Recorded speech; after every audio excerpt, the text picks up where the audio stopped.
Welcome back to the Fruitful Three Show, where we will dive deep into the big questions of life, faith, and everything in between. I'm your host, Isaiah Kilowitz, and Levi Kilowitz. I'm the assistant host. The assistant. You're one of the main hosts. Just in and out every once in a while. Yeah. I'm the secondary host. Yeah, well, you should technically be primary, unless we're going in order. You know, in order you're primary. I'm the last. I'm the last host. Unless we're going backwards, then you're the third host, and I'm the primary host. Yeah. However, And Elijah's just stuck in the middle, no matter what. And today's episode is going to be a fascinating journey. We're exploring how some of the world's major religions, Christianity, Islam, Hinduism, and Buddhism, view spiritual warfare, supernatural entities, and meditation. But more than that, we'll take a look at how these beliefs influence inner peace and what role these spiritual practices might play in modern education. Stay with us. You won't want to miss this. Let's start with a quick history and overview of these four religions before we dive into the deeper, more mystical elements like meditation, spiritual warfare, and even monsters.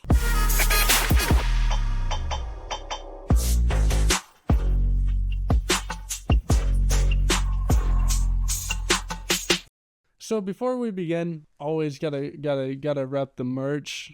I got my hoodie again. You saw it last week. If you paid attention last week, it says "Fruits of Your Labor." Pretty cool. I actually tried to find mine tonight, but I couldn't find it. Oh my goodness! I just wore it the other day. I had a bunch of people asking me down in Hubble what it was. Oh yeah. Yeah. Well, that's good. That's good. And then I went through my wife is currently doing laundry. Mm-hmm. And so as she was doing laundry, I was trying to find my shirt and I couldn't find it. So I was just like, I give up. Mm-hmm. I ain't got time to like fold clothes and find it. Go to iceentertainment.net/merch and you will find hoodies and beanies and all cool stuff. So, do you have a recap for us this week? So I do. Oh, look at that. Huskers ended up getting a humbled loss. So they lost to Indiana 56-7. And with that being said, is I'm actually kind of interested to see how tomorrow goes or this upcoming weekend, however you want to word that. UCLA, right? No, it's number 4 Ohio State. We don't play UCLA, do we? I think we do. Or no, it's USC, I think. Oh, there we go. But okay. I'm kind of curious because with them being number 4 and Ohio State being really, really dominant, the fact that we had a blowout loss right before Ohio State, I wonder how these guys are going to react to that because everybody suspected that we're going to get blown out by Ohio State. And we still might. There's still a good chance that is a possibility. But the fact that you just got your ass kicked last week, you're going to go, we just got our ass kicked and blown out, and now we're going to go face the number 4 team. How do we rebound? Mm-hmm. And that's what I'm looking for. Yeah, on last week was kind of pathetic, but it was kind of half-ass motion. Yeah.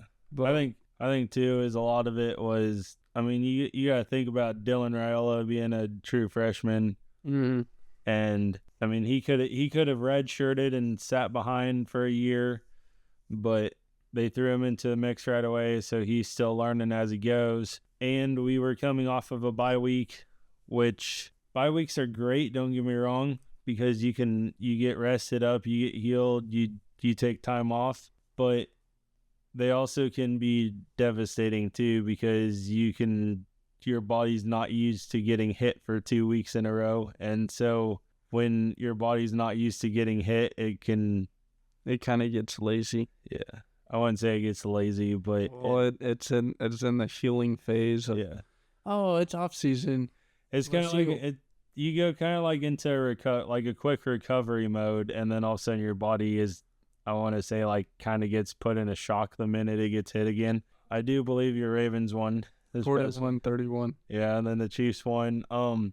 I do have to laugh because I know this is kind of like a couple like old news because I wasn't here last week, but it's kind of funny. No, it might not, because it might have been Sunday night when the Jets played. Jets played Steelers Sunday night, right? Yeah. Yeah, so it ain't really old news in a sense.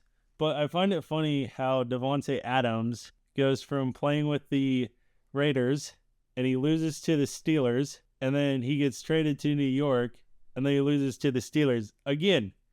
Literally back-to-back days. Chiefs also picked up DeAndre Hopkins this week. I saw that. Which is, honestly, I'm kind of excited because DeAndre Hopkins has yet to play with a great quarterback.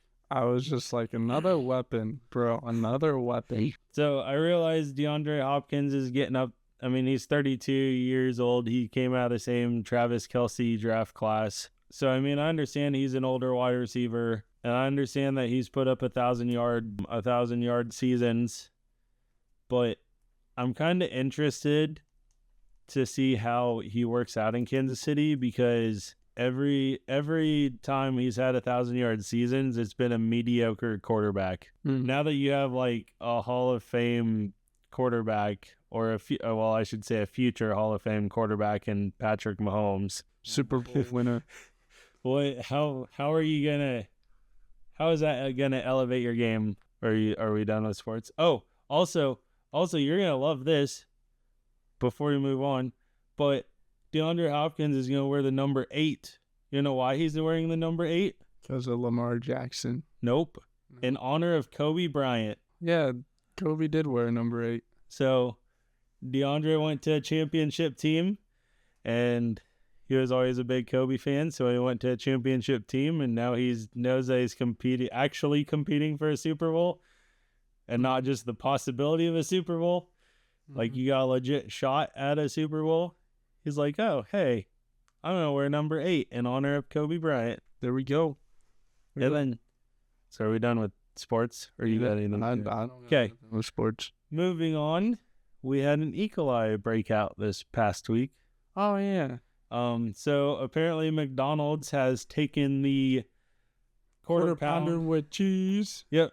Quarter pounder with cheese, or any quarter pounder off the menu, because apparently that is one of the biggest food sources that has E. coli in it. I don't really know what else has been affected by it, but that was one of the big food chains that got hit. And then, so since we're talking about religion, there was some really fun, interesting political stuff that went on this last week as well. So a couple weeks ago we talked about politics, and now we're talking about religion, which I find it funny because apparently we have one presidential candidate that doesn't really believe in religion or Christianity per se. You don't know about that?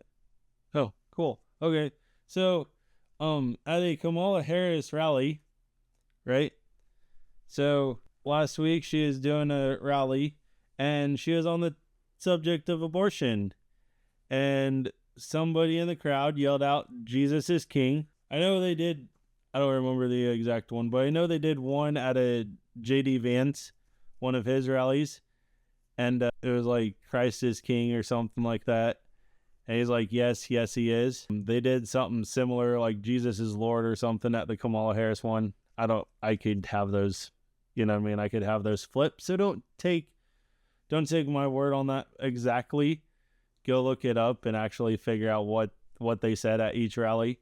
But at the Kamala Harris rally, she was on the topic of abortion, and somebody yelled in the crowd that Jesus is Lord, or Christ is king. And she kind of laughed and said, "You're at the wrong rally. You need to be at this smaller one down the road." And basically told them that they didn't belong there. And she just kind of laughed, and everybody clapped and cheered for her and everything else. And it got blasted all over CNN and Fox News and everything else that she is Antichrist. And I saw that title. Yeah. Like headline. There you go. Headline. Yeah. And there's also a lady that came out, and she was at the rally, and she was actually a couple rows from this guy, and she was recording it, and she caught it all on camera. She said that she was a big Harris fan and everything else, but as with her being a Christian and everything else, she can't support Kamala after that, so now she is voting Trump. Whatever happens, bro. But I do find it funny that, I mean, I understand we're both Christians, right? But here's my theory on this, or my take on this, right? Whether you're a Christian or not a Christian, at least have the decency to respect the religion that our founding fathers built this nation upon. I mean, and I'm not saying, and I got asked earlier this week too, is how do you know all of our founding fathers were Christians? I don't. I wasn't there, so I don't know. But if you go through all of our founding documents and everything else, there are a lot of Christian principles in there, and there's a lot of things that talk about God and everything else. So, well, I know George Washington was one, Thomas Jefferson was one, John Adams was one, and there's one of the minor ones that you don't really hear about. He was also a Christian. Yeah, but that's all I know for sure. And so earlier this week, I had a college friend that posted on Facebook that it deals with this topic. So she posted on Facebook of who should I vote for, Donald Trump or Kamala Harris, right? And everybody on there was like, Kamala Harris, Kamala Harris, Kamala Harris, right? So me being me, who just likes to stir the pot a little bit, I said Donald Trump. And you got bashed for it. Pretty much. So I said Donald Trump, and I explained my reasons for Donald Trump, because I said, one, Donald Trump actually respects religion that our founding fathers built this country upon.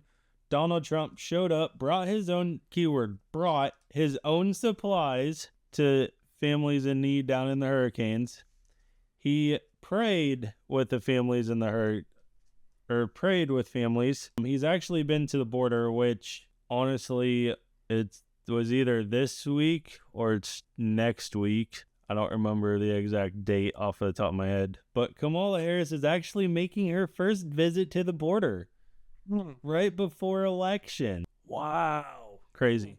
But I said Donald Trump has actually been to the border, and I had people come at me and they're like, oh, Kamala Harris has actually supported people like families down there, and they sent me articles, and basically every single article I have read, she went down and she made sure the families and them were all okay. She sat down with them, asked them if they were okay, and basically if they said they were good, she left. If they said they weren't okay, she kind of asked them, she goes, well, what can I do to help you guys? The worst words in America that you could possibly ever use is, I'm from the government and I'm here to help. I believe it was Ronald Reagan that said that. And then, so I got this whole bunch of backlash, right? And they told me, oh, you need to get off of your, like, if you're going to come at me with that right wing crap and all this other stuff, then this argument's over, blah, blah, blah. I said, okay, let me ask you this. Is Christ king? I said, I'm just going to no political state, you know what I mean? No political deal. Like, they didn't want political facts. They didn't want nothing. You know what I mean? They're like, oh, well, if you're going to come out with that right-wing political crap, I said, okay, so let's keep politics out of it. Is Christ king? Immediately, people stopped posting on that comment. So here's my advice for you guys. And we're going to get into religion here. But if you go into your voting booth on November 5th and you are a Christian, do your research and pray to God and ask him to give you the answer on who he wants you putting in office. Because after this last week, I think it is very clear on who he wants in office. I don't know. I don't care. It's God's plan, and God has a plan. Exactly. God's plan will happen. Exactly. Whether we have a say or not. Exactly. But that's what I'm saying is I encourage people to, if you are a voter, to pray about it. You have mail-in ballots. I thought about this after the politic thing. You know how they talked about like burning the king's pictures and stuff as a riot? Why don't people just, like, if they got mail-in ballots, why don't they just go to the courthouse and start a bonfire with the ballots? Yeah. Just a thought. Don't get me in trouble. Okay. I do not claim that as my idea. That's all you. Oh, by the way, speaking of ballots, right? Where I'm gonna make this really, really quick because we gotta get into this. But voter ID is a very big topic, right? And according to Kamala Harris, is if we have voter ID, it's going to make it harder for the citizens of the United States to vote. No, not really. You just gotta have ID. I'm sorry, but she had an interview this last week, and she said that they asked her on the topic of voter ID, and she said, well, if we do voter ID, it's only going to make it more impossible for people to vote. And I'm like, who's it really going to make more impossible to vote? Because I have an idea. You have an idea. I said, I guarantee you every U.S. citizen in this country probably has a U.S. ID. So, okay. So let's quickly cover the basics of the 4 popular religions. We're talking about today Christianity, Islam, Hinduism, and Buddhism. Christianity emerged from the teachings of Jesus Christ over 2,000 years ago. It's based on the Bible, with Jesus' life, resurrection central to the faith. And Christians believe in one God, and that salvation comes through faith in Christ. Also, fun fact, if you're looking at that percentage sign, like, why is that? That's the amount of Americans. No, world population. That's world population. World population is 31.1% of believers in Christianity. So going through all these percentages, that's actually crazy. Yeah. Islam was founded by the Prophet Muhammad in the 7th century. Muslims follow the Quran, believe in one God, Allah, and view Muhammad as the last prophet. Islam's focus is on the submission to God's will and living a life of faith and righteousness. And the world population of that religion is 24.9%. Hinduism, one of the world's oldest religions, doesn't have a single founder. Instead, it's a collection of philosophies, beliefs, and practices that emphasize the Vedas, the importance of karma, and the pursuit of moksha, liberation from the cycle of rebirth, which is reincarnation, and their world percentage is 15.2% of believers.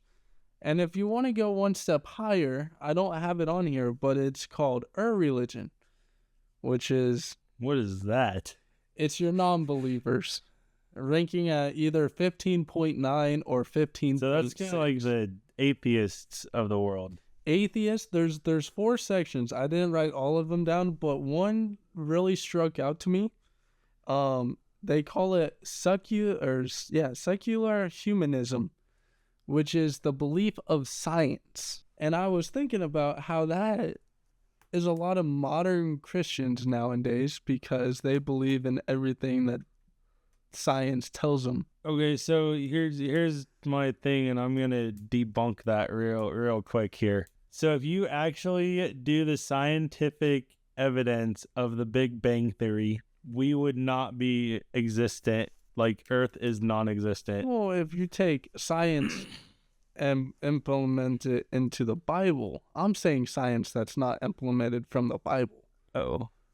Like, there's some people, like modern Christians, who believe in stuff that's not science out of the Bible. Yeah. That they got brainwashed by the higher-ups. I'm just saying is, like, everybody's like, oh, God, no, it was, you know what I mean? Like, the Big Bang Theory is one of them, of how the world was created. But if you actually do the science behind the Big Bang explosion, none of these planets would have been here. Mm-hmm. Like, that is scientific. Like, I've seen the math behind it and everything, and I'm like, my question is if you have that math behind that theory, how do people still believe in that theory? Well, they can believe in that theory. It's just science outside of religion or outside the Bible. Yeah. Which I should have listened to. Well, my friend went to a seminar-ish at a church. It was how does science and religion coexist? But I couldn't. It wasn't like, I don't think it was live streamed. What happens? It happens, bro. It's something I would have been interested in. Okay, Buddhism, which is kind of off of Hinduism, was founded by Siddhartha Gautama, the Buddha, over 2,500 years ago. Buddhists seek to attain nirvana, a state of liberation from suffering through meditation, ethical living, and following the Eightfold Path.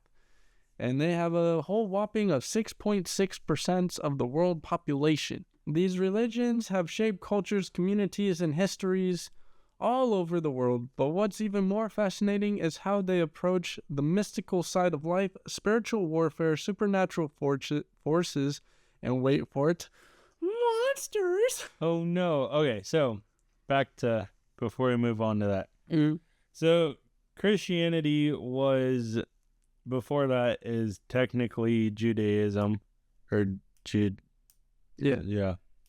I was making sure I said that right, but well, we know what you mean. But Judaism, whatever. I can't say it now. But basically, they believed in one God, and they believed that the Messiah was coming. Now, with teachings of Moses. Yep. Yeah. And so that's basically the Old Testament. Now, Christianity technically didn't start until Jesus actually walked this earth. Because Jesus came with his teachings, and whoever believed in his teachings then believed that he was the Messiah. And it really didn't take off until after his death. Yeah. And it is crazy. His death literally split the whole world in half. Like, the minute he died, like, you started a whole new cycle of life. I mean, there's a reason it's called BC and AD. That's something crazy to think about too. So are you done with your thoughts? Okay. Now let's talk about spiritual warfare. The idea that oh my goodness, I had to stroke there for a minute. The idea that beyond our everyday reality, there's an ongoing battle between good and evil forces. This concept plays out in each of these religions in different but equally intriguing ways. In Christianity, spiritual warfare is very real. Cosmic struggle between God and Satan. Christians believe that demonic forces actively try to tempt people away from God. The Bible is full of references to this battle. From the Garden of Eden to Revelation, the focus here is on resisting evil through faith, prayer, and putting on the armor of God. Anything you'd like to add to that one? Since we want to talk about Satan and God, right? Mm-hmm. So technically, Satan's real name is Lucifer, and well, actually, it's Satan. Lucifer was his angelical name. Yeah. When he was still up in heaven, but when he got sent to earth as punishment for his sins, his betrayal. So Lucifer is this goes back to kind of our talk on music and the music industry. He was like a musical being up in heaven. He was like kind of like had pipes. What? People say he had like described as organ pipes, and like he had a harp on him and so on and so forth, and all this musical thing, right? And he was one of the most glorious creatures that God ever created. One of the most glorious angels. Well, one day he got a glimpse of himself and how glorious he truly was. So he started going around to other angels and was like, hey, I'm going to be more glorious than God.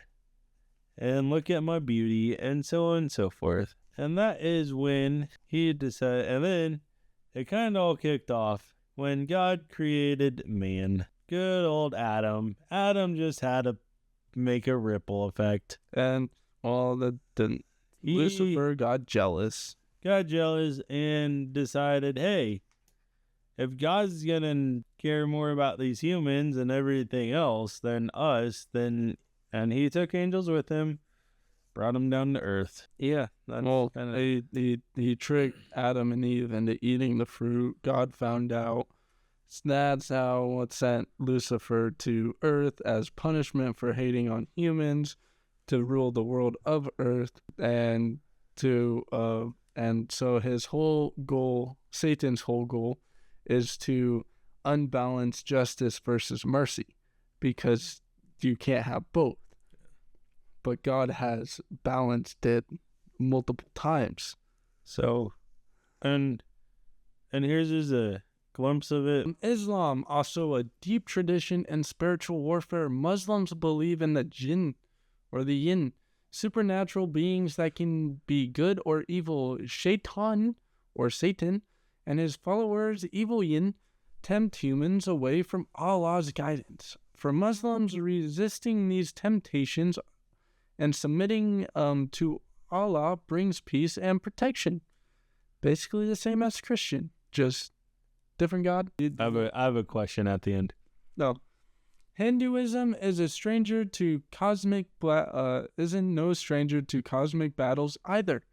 The universe is constantly maintained by the devas, gods, who fight in the asuras, demons, asuras. These battles symbolize the fight between dharma, order, and adharma, chaos, with humans caught in the middle. In personal spiritual life, meditation, and devotional help combat the internal demons of ignorance and desire. Anything you want to add to that? Still got your question in the head? Yep. Okay. Buddhism approaches this form a more psychological angle. The battle isn't between external forces, but between the three poisons of greed, hatred, and ignorance. Mara, the tempter, represents these obstacles that stand in the way of enlightenment. The warfare is against one's own craving and illusions, with meditation as the weapon to overcome them. Okay, so my question is, yes. So we're talking about different religions, right? Mm-hmm. So every one of these religions have basically kind of the same moral of good versus evil, right? Mm-hmm. So with that being said, do these religions believe you have to be good to get into heaven or the afterlife or whatever? Maybe I didn't ask that question. I can't remember if you did or either. That's why I was like, good. Well, you know what? I'm gonna write that down. So afterlife, good ? Circle around it. Because I can tell you one religion that good works, you don't have to have good works to get the... Are you talking about Christianity? Yeah. So here's the big question for you listeners. Do you think this idea of spiritual warfare is metaphorical, physiological, oh my goodness, or literally happening? Hit us up with your thoughts on social media. What are your thoughts on that? Is it subconscious, or is it outside of consciousness? That's the same as subconscious. Is it happening in your head? Is it literally happening all around us? Is it happening in our head, or is it all metaphorical? Okay, so psychological. So if this is all like just a mental warfare in your head, right? Then what's the purpose of us being here? I didn't really understand. I understood spiritual warfare, but I watched this video one time as like a reel, TikTok, whatever you want to call it, where they explained is like the 7 chakras. You remember the 7 chakras from last year? Yeah, kind of, where it's levels in your body. They start at the bladder, your weakest link. That's why you think with your second head instead of your first head. Yeah. And it works your way up to your third eye, basically, is what they call it. It was the subconsciousness is like the devil or whatever, and your consciousness is God, because the subconsciousness is thinking with your dick. Or vagina. Or, yeah. And your consciousness is thinking with your mind. And it's the battle between of where you want to be. And I understood the 7 chakras a whole lot better when that was explained. And I understood spiritual warfare a whole lot better when that was explained. I'm not explaining it well, but if you know what I'm talking about, then good for you. So, like, I always believe there is some sort of spiritual warfare going on, whether you believe in a religion or don't believe in anything, or even if you're like atheist or a non-believer, however you want to classify that. There's honestly like stuff that still goes on in your head, because obviously, like, I know a lot of people who don't believe there is a God, but yet still believe in right and wrong. Like, morally, they want to be a good person. So my question still stands to this day is, like, I ask them all the time when they mention they want to be a good moral person. I'm like, why? Like, what is the purpose of being a good moral person if you're going nowhere when you die? So I was gonna actually answer your question a little bit, and this is just based off of the subconsciousness and consciousness that we have to mentally get over our own personal issues, because hell is different to each and every person. Since we all experience things differently, hell is our own personal experience that we have to mentally get out of, which is at the bottom. And when you bring yourself mentally and physically to the top of your head, you are extending yourself spiritually, and that's the purpose, is to get over all the obstacles of this life to prepare yourself for the next life. Does that answer your question a little bit, buddy? A little bit. Yeah. Whee! All right, now let's get into the creatures. Your favorite one right here. Yes, I'm talking about monsters, goblins, and other supernatural beings. While the word goblin itself might not pop up in religious texts of these faiths, every religion has its share of mysterious and powerful creatures. In Christianity, the devil and demons are often seen as the monsters of the faith, working behind the scenes to corrupt and destroy. Think of the stories of exorcism, or even the monsters Leviathan in the Bible. These beings represent evil and chaos. Anything you want to add to that? Okay, so since we're on the topic of Christianity and we're talking about like supernatural beings, aliens actually do exist, whether you want to believe it or not. So Genesis 6 verse 4, or also you can look in like Numbers 13 verse 33, or even the book of Ezekiel. I don't have an actual Bible verse for the Ezekiel one, but Nephilims are technically, they're fallen angels when angels fell from heaven or followed Lucifer down here to earth. So your fallen angels actually slept with human beings, and they actually had babies, which were kind of like supernatural babies. So these aliens are actually products of that. So people have actually been abducted by aliens. Like, there's been reports and everything out there. And if they actually say the name Jesus Christ, like, they spit you out. They're like, nope. Because basically what these beings are doing is they're stuck here because they're half human, half gods or fallen angels. And they got no place else to go.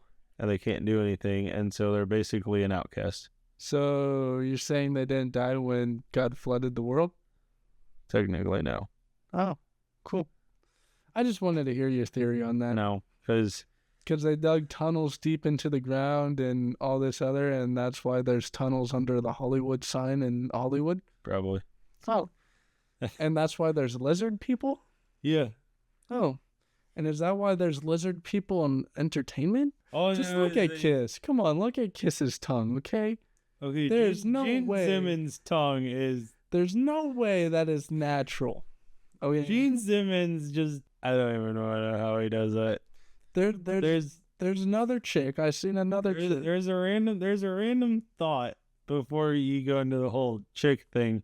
There's a random perverted thought that goes through my head every time I think of Gene Simmons. Now, I am not going to publicly say it, but with those facts, you can think exactly where my head goes. Like, back in his prime days, I wonder how much fun he had. There we go.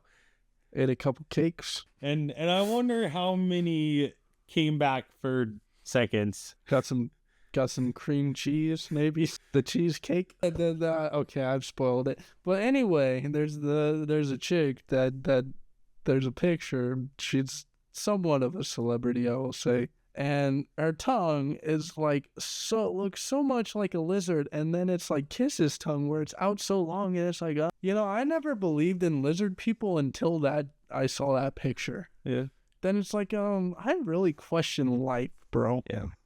So if you do your history on Nephilims, right, some of them did get wiped out during the flood, but there are the more ones that were more spiritual than actually humans. All the human versions of them got wiped out. But if you were a spiritual version of that, there's still theories and there's still reports going around that they are still here on Earth somewhere. So wait, I wonder if that's where they got purgatory at. Yeah, you literally ask so many questions about the movies in Hollywood after you hear those theories. Yeah.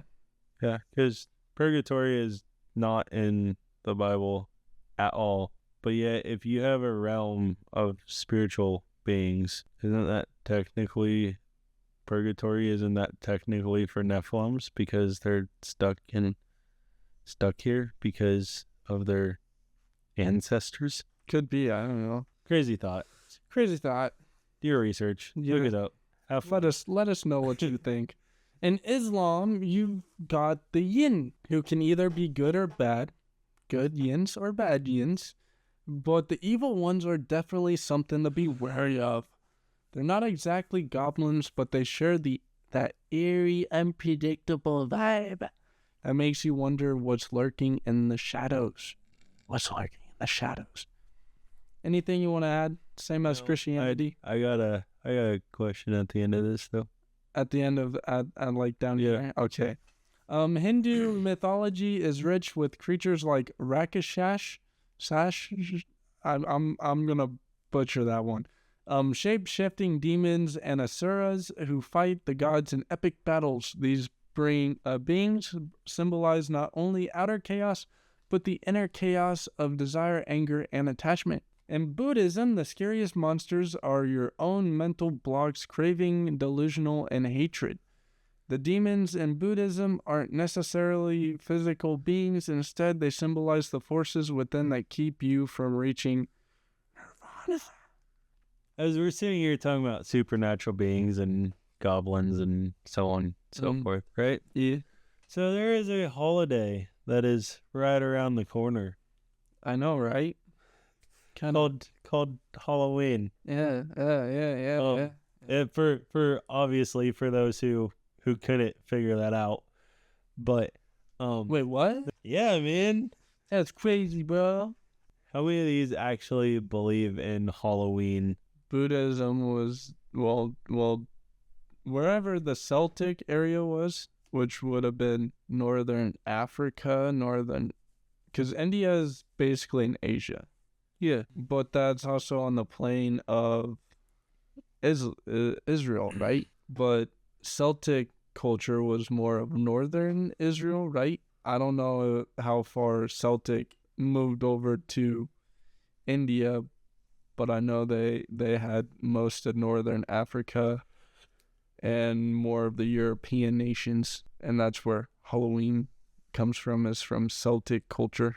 Because you have some Christians, right? Mm-hmm. And I'm speaking from a Christian culture, but you have some Christians out there that believe that Halloween means absolutely nothing, and it's just for pretty much shits and giggles, and in lack of better term. Makes you wonder. But then you actually have other Christians out there and stuff that says Halloween is a demonic time and all the demons come and roam the earth, and you're basically praising Satan and everything else, and so they don't allow their kids to do it. And so while we're all this supernatural, is do these religions allow them to support or celebrate, however you word it, a demonic, there we go, that's what I wanted to say, a demonic tradition or a demonic holiday? It's a good question. That was kind of where my mind was going in that section. I honestly couldn't tell you because I really only do Christianity. Yeah. But I can tell you that it was the belief of it was after harvest season, so they would praise for the end of harvest season, right? And it was also the time of year that they believe the dark year, because it's light year, which is summer, and dark year, which is winter. And that was the void between was at its weakest, so the spirits of the darkness could come back and roam the earth. Which then, if you want to take that a step farther, that can go back to the second segment, where spiritual warfare. And is that why do you feel kind of like you fall more into like temptations or like darkness or depression? Is that because of the psychological warfare of the demons coming back through the realm of the void, or is it actually psychological and all this other stuff? Yeah, that's a good question. All right, enough about battles and monsters. Let's get peaceful for a moment. Every one of these religions has its own take on meditation and how to find peace in a chaotic world. And let's be honest, don't we all need more of that? Don't you need some peace, Levi? Peace, love, and happiness, man. Peace, love, happiness, and unity. That's what this world really needs. Peace, love, happiness, and unity. I want to fit it from you to me. Peace, love, happiness, and unity. Let's spread the positivity. Peace, love, happiness, and unity. Okay, I'm done. No, man, we just need some Canadian beers, man. Beer. Christianity often focuses on contemplative prayer, meditating on scripture, or reflecting on God's will. It's about filling your mind with God's truth and allowing that to bring peace through prayer and reflection. Christians seek to find the peace that surpasses all understanding. In Islam, meditation comes through dhikr. I'm going to butcher that name again. The remembrance of God by repeating his names and contemplating the greatness of his creation. There's also a deeper reflection called tafakkur, where Muslims meditate on the universe and their place in it. It's about finding peace and submitting to Allah's will. Okay, I'm sorry I'm getting aggressive when we're talking about peace, but Hinduism has mantra meditation, like the chanting of and the various forms of yoga, all designed to bring the practitioner closer to the divine. By focusing on the Atman or true self, Hinduists aim to achieve peace through understanding their connection to the universe. Buddhism is famous for its meditation practices, especially mindfulness and vipassana meditation. These help Buddhists let go of desires and attachment, allowing them to find peace and realizing the impermanence of life. Okay, so we were just talking about, what is it, yoga, Hinduism, right? So yoga is a form of meditation with Hinduism, right? Mm-hmm. And for Christianity, it is a form of prayer, right? So if a Christian does yoga, is that considered a sin in God's eyes? Because you're technically worshiping a false god by their tradition. But if you do yoga with the meditation of the Lord in your brain, is that I mean, I really don't do yoga, but I do a lot of meditating. I also do a lot of reflecting, and a lot of reflection of or prayers through God's reflections and stuff like that. But I think it all has its own place where we go into the conscious mind, and I think it can help you find a better understanding of your religion, whatever religion you believe in. But I think it would, like, taking practices from other religions and implementing it into your religion, you'll help beyond yourself further. Yeah. Yeah. But is that curiosity, is yoga mentioned in the Bible? No, it's not. And some Christians, if you want to know truthfully, think it's demonic because of downward dog. It's allowing the devil to enter you. So while we're on this topic, before we get any farther, right? Yeah. I don't think this is in here, or at least I don't remember reading it when I pre-read this. But what about like crystals and all your other stuff? So there's a few spots in Christianity where you can either take crystals as like witchism, witches, and Witchcraft. wizards. Yeah, there you go. Thank you. And that's a no. But there's also stones mentioned in the Bible, like Revelations. They talk about like heaven and how heaven is designed and like the cornerstone of Jesus and the cornerstone of the new life and all this other stuff. And they mention stones, and it makes you kind of wonder what is their healing power of, like, why is that stone powerful? And you can find that stone on like earth. So I mean, if you take that into Consideration. yeah, well, I was gonna say that, and then I had a better word and I forgot it. Sorry. No, I forgot it. But you take that and you put it on you, then is it really sinful that you're wearing a stone that's mentioned in the Bible as a cornerstone of heaven or of the following future after Revelations? So, okay, so I know I've read documents, right, on people who believed in Wicca and stuff, and they had the crystals and the stones and the tarot cards and so on and so forth. And yes, you can actually manifest some really, really good things out of that. Mm-hmm. But like then they found Christianity, and like they said they've manifested really good stuff, but for some odd reason, like, it never filled a hole for it, like it was always a void, right? And they're kind of seemed like there's a void still in their life, right? Mm-hmm. So then they found Christianity, and they tried to implement Christianity with the stones and everything else, and it's still, and something about it seemed demonic and everything else. And then when they got rid of the crystals and they got rid of all the Wicca stuff, right? They actually said that there was like a peace that came over their house that they've never felt in their entire life. So that is what brings me to like the crystals and the tarot cards and all this other stuff is, yes, it can manifest stuff for you and you can meditate on those things, but is it really bringing you a true peace of mind? When I left New York, since we're talking about crystals, I was gifted this like necklace, or I mainly wear it as a bracelet because it's not big enough for my neck. It has azurite to enhance inspiration and expand the mind. It has hemonite, works to dissolve negative energy and disperse tension. Amethyst, which is one of the rocks mentioned in the Bible, is a natural stress reliever that attracts positive energy.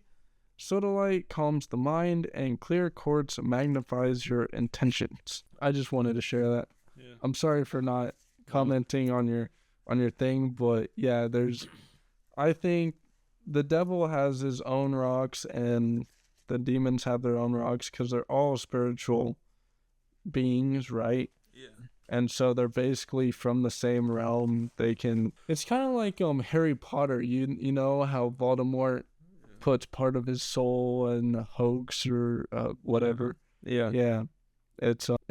I'm kind of thinking it's kind of like that. Anything else you'd like to add? No, Okay. that was just kind of my thought process was like the different traditions that these have, and when you cross or like when you cross them, are you actually opening doors that you shouldn't be opening? Probably. There's a lot of religion that we don't know, that we probably shouldn't know, practices that we should keep away from. So each of these religions offers a unique way to calm the storm within, but they all point to the idea that real peace comes from looking inward and aligning with someone greater than ourselves. Now let's stir the pot a little. This is your favorite one. Oh, I know. I love stirring pots. Should meditation So great. or even these religious concepts of spiritual warfare be taught in school? Some argue that teaching meditation like mindfulness could help students with focus, stress relief, and emotional balance, but others worry that introducing religious practices into the classroom crosses the line, violating the separation of church and state. Here's the debate. On one side, teaching about these practices could foster cultural literacy and encourage respect for religious diversity, but on the other, some fear that teaching these views in public school setting might impose religious ideas on students. Where do you stand on this? Should meditation and spiritual practices from these religions be part of our schools? Is there a way to teach them that respects everyone's beliefs? Okay, so I understand that like this whole separation of church and state, right? Here's my thing. If you were willing to allow drag queens into school, and if you were allowing all these other outside media, you know what I mean, like media influenced stuff into your school, what is so wrong with religion being in the school? Also, the other take I have on this is our founding fathers. I mean, so this is going back to American history here.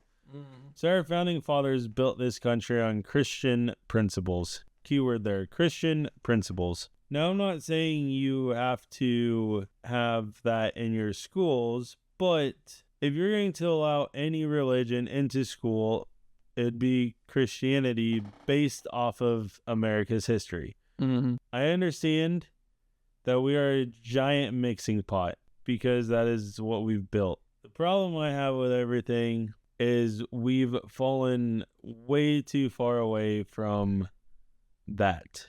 And we've accustomed more to other cultures and them than what we were in the beginning was, hey, if you want to live here, you're going to live by our rules, right? Like that was kind of how we started this whole country was these are our rules, these are our regulations. If you want to live here, you're going to follow them. You can speak your language inside your house. You can do your religion inside your house, but outside of your home, you're going to have respect for us, right? Which is the same thing. If you're going to, I mean, I've read so many different articles about people pushing drag queens, or they're pushing like hormones on kids, or all this other stuff, or they're pushing males. There's an article I read a few months ago about, it was in college, and this guy identified as a female, and they put him in the female locker room and told him to change with the females, and it pissed off a lot of the females in there because they didn't feel comfortable changing with an actual guy in there. So if you're allowing that type of stuff in your school, why can't you allow religion in there?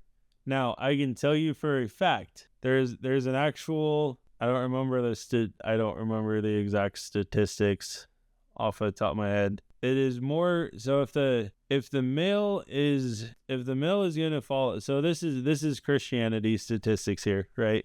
and I believe this could be all the way across the board. If a male believes in Christianity, his household is going to be like 10 times more likely to follow that.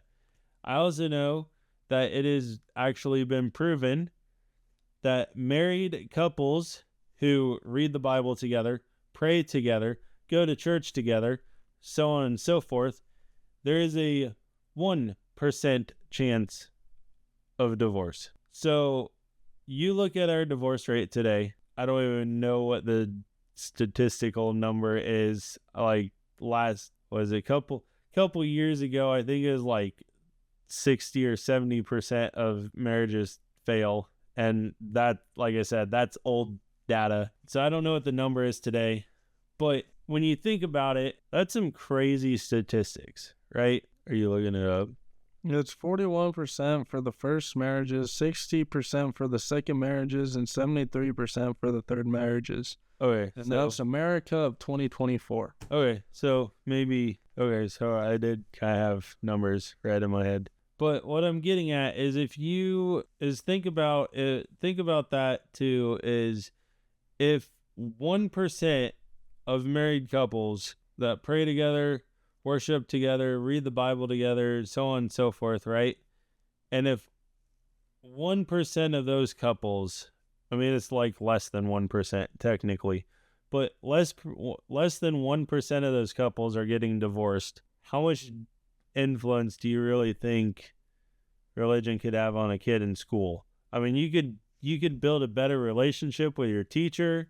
You could build a better relationship with your classmates. I guarantee you is if we put God back into schools, and I'm speaking from experience when I say this, because if you look at the time that God was in schools and everybody said the Pledge of Allegiance and everything, and there's always one nation under God, so on and so forth, and everybody abided by that principle, how many deaths were there? I mean, don't get me wrong, you still had school shootings, you still had suicides, you still had bullying.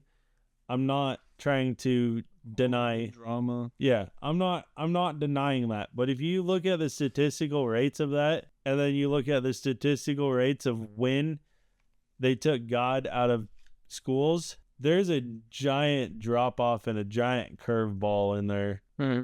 Like, I wouldn't say curveball, but you know what I mean, is there's a huge difference, because everything was so much more, and now there's so many more problems in school. A lot of people is blame religion as the problem. I don't think it was religion. I think religion was actually unifying people back then. And they don't, I know America, they don't need to just do Christianity. They can have a whole class of theology where they have what this is, all the religions, and go into depth and everything, where we can respect each other and take beliefs from each one to help improve our religious lives and whatever. Yeah. I mean, and that's what I'm getting at, is it's so to me is the main religion in school should be Christianity. And the reason I say that is because of what this country is built on, right? Because that's only fair. Now, if we were overseas somewhere, and let's say we're overseas and the main religion overseas, I mean, even in America in general, the main religion here is Christianity. Now, if you're overseas and it's, say, Buddhism or something, right? India. But you get what I'm saying at, is then those schools should be focused around the main. I mean, I'm not saying is you need to be 100% that, but at the same time, is that should be your main religion that you teach. Also, I know personally, I've spoken to teachers. They said that when, I have friends that are teachers and everything else, and I've also spoken to teachers of the time, they were teaching when God got taken out of schools. They said it was so much harder to teach than what it was, because they were afraid of defending, or not defending, but offending someone and being fired, because you kind of had that freedom of speech, right? And the minute you took religion out of schools, or you took God out of schools, those teachers really didn't have freedom of speech anymore. And technically that is violating your constitutional rights. You should be able to say whatever you want to say. Like, I believe teachers have a lot of influence on kids. Now, I'm not telling you to go force something down a kid's throat. History! I'm not telling you to go force something down a kid's throat. Everybody's like, oh, but these teachers are pushing religion on our kids. Just because they believe in something and they can make a correlation to that and use an example to relate to the kids, doesn't mean they're pushing a religion down your throat. It just, they're trying to relate to people, and they have every right to say what they believe in, because, like I said, constitutional rights. So, with that being said, I think this whole world has, well, I said evolving. I said it a couple weeks ago in our whole political topic, is you are too far right or too far left, and no one's split dead center anymore. Or you just don't care. I mean, that could be very well true too. But like I said, to me, it's just sickening of how you have all these outside influences being pushed in public schools, but then the number one thing that you can't have in there is religion, which, if you look at scientific facts, religions help kids a lot more than social media crap. And that's literally what it is crap. Well, social media depends on how you use it. Yeah. What I'm saying is there's a lot of crap on social media. There's influencers. Yup. So any closing thoughts, buddy? No. That's your closing thought? That's pretty much my rant, unless, of course, you want to go on another rant. But no, I'm good. But okay, well, that's a wrap for today's deep dive into how Christianity, Islam, Hinduism, and Buddhism view spiritual warfare, meditation, and inner peace. We've explored some big questions, but there's always more to uncover. What are your thoughts? Hit us up on social media and let's keep the conversation going. Till next time, stay curious, stay thoughtful, stay peaceful, stay fruitful, and peace, love, happiness, and unity. And we out.